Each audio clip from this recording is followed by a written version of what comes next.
La navette du futur. Elle décolle comme un avion et elle grimpe. Après avoir atteint la bonne altitude et la bonne vitesse, le pilote déclenche le moteur de la fusée.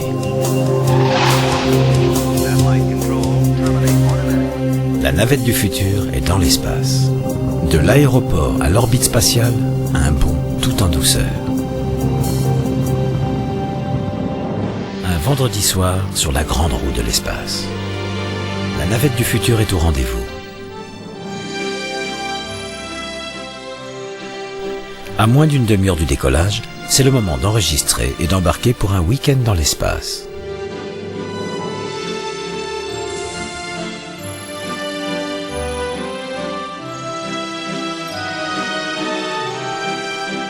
Un petit arrêt pour regarder les cieux au-dessus et la Terre en dessous. Mais cette grande roue est plus qu'une base de loisirs. C'est un port spatial, une étape pour les voyages vers la Lune.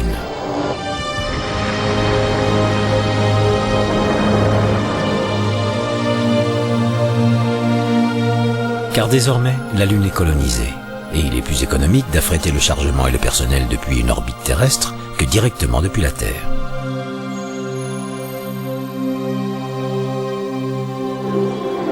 Avec une pesanteur d'un 1/6 de la nôtre, le navire de transport effectue sa descente pour allunir. Ce n'est pas un terrain de camping, c'est une véritable métropole. Des gens y vivent et y travaillent, des scientifiques, des mineurs, des jardiniers.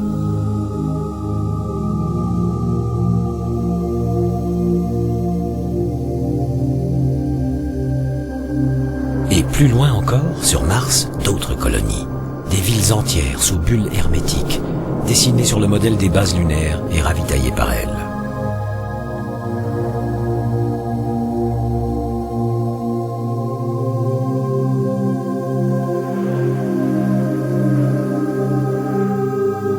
La Lune et ses ports de l'espace sont les dernières étapes avant d'arriver aux planètes. Mais ça, c'est de la science-fiction. Voici la réalité.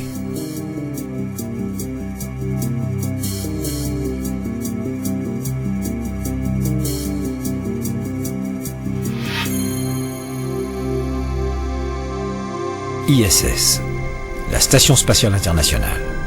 Assemblée sur une orbite terrestre à partir d'un module russe, les composants viennent de l'Europe, de l'Amérique, du Canada et du Japon. La station sera finie en 2004.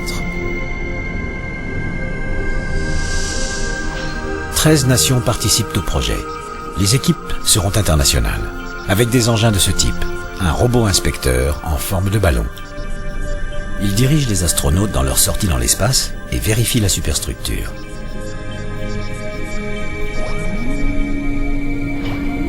Les bras du robot repositionnent les modules. Une technologie nécessaire pour maintenir en place une structure de la taille d'un terrain de football.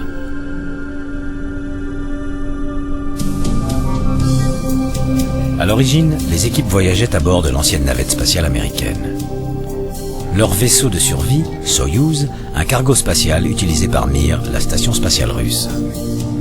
Avec 6 personnes par équipe relayées tous les 90 jours, beaucoup d'espace libre, la vie sur ISS sera très agréable, luxueuse comparée à celle sur Mir.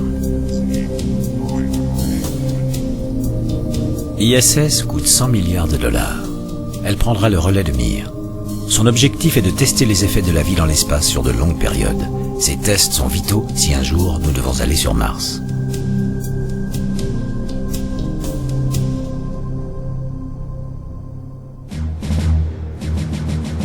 Et voici la nouvelle navette. Ou tout du moins le X-33, un prototype de la moitié de la taille de la future navette.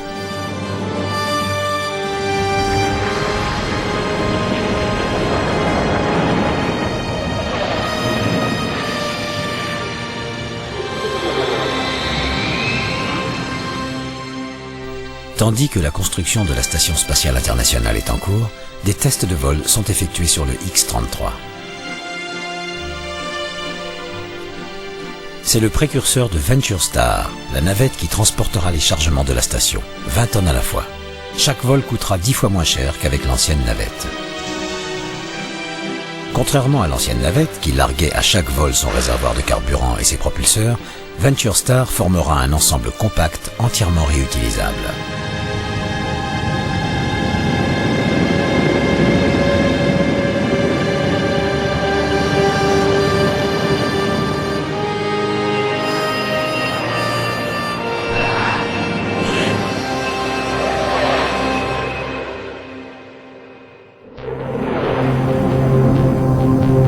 À partir de l'orbite de la Terre, une fusée s'envole vers Mars.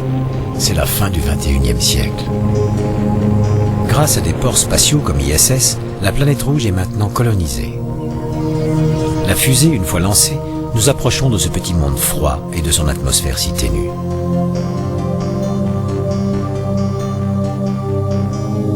À des millions de kilomètres de la Terre, une ville qui abrite des êtres humains.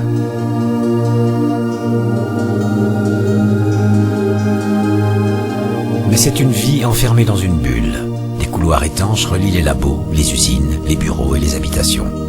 Dehors, sans combinaison spatiale, vous êtes mort. Cette cité vit en totale autarcie. Les biosphères produisent la nourriture, l'énergie y est solaire, tout est recyclable. Les sacs propulseurs seraient amusants s'il n'y avait pas ces combinaisons pressurisées. Ne pourrions-nous pas transformer Mars en une seconde Terre? Peut-être. Mais il faudrait des centaines de milliers d'années pour créer un effet de serre et obtenir une atmosphère respirable.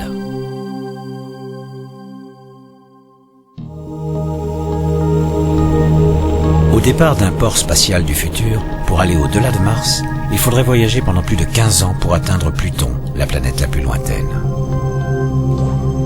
Mais nos systèmes de propulsion ne sont pas assez puissants et nos réservoirs de carburant sont limités.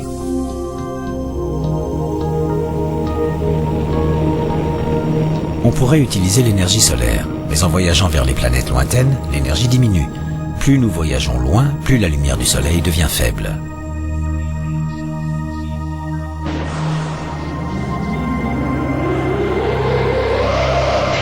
Alors, il reste le vent solaire.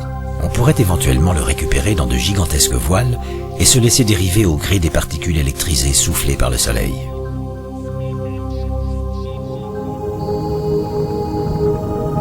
Au-delà du système solaire, nous avons besoin de nouveaux combustibles. En allant à 1/10 de la vitesse de la lumière, il nous faudrait 40 ans pour atteindre l'étoile la plus proche.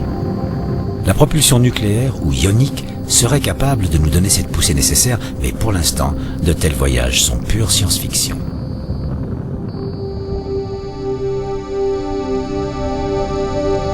Alors, quelle sera la prochaine destination? La Lune et Mars sont les premières sur nos listes. Mais qu'en est-il de Vénus, la brûlante sœur de la Terre? Pourrions-nous un jour coloniser cette planète infernale, dissiper ses nuages et inverser son effet de serre? Peut-être. L'idée serait d'ensemencer l'atmosphère d'algues vertes. Elles pourraient absorber le dioxyde de carbone et libérer de l'oxygène. L'eau s'accumulerait à la surface. Le climat torride refroidirait, la vie pourrait apparaître. Mais ça n'est pas si simple. Il faudrait attendre des centaines de milliers d'années pour que Vénus commence à ressembler à la Terre. Même si cela était possible, un tel remodelage planétaire est-il vraiment souhaitable? La nature a l'habitude de s'organiser toute seule.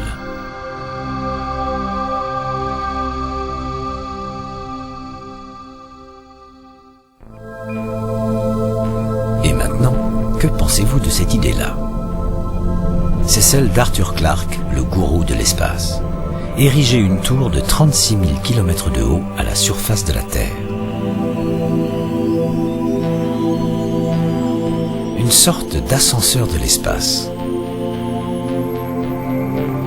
Cette tour, ainsi que 3 autres identiques, partiraient de l'équateur pour former les rayons d'une gigantesque roue dont la Terre serait le pivot central.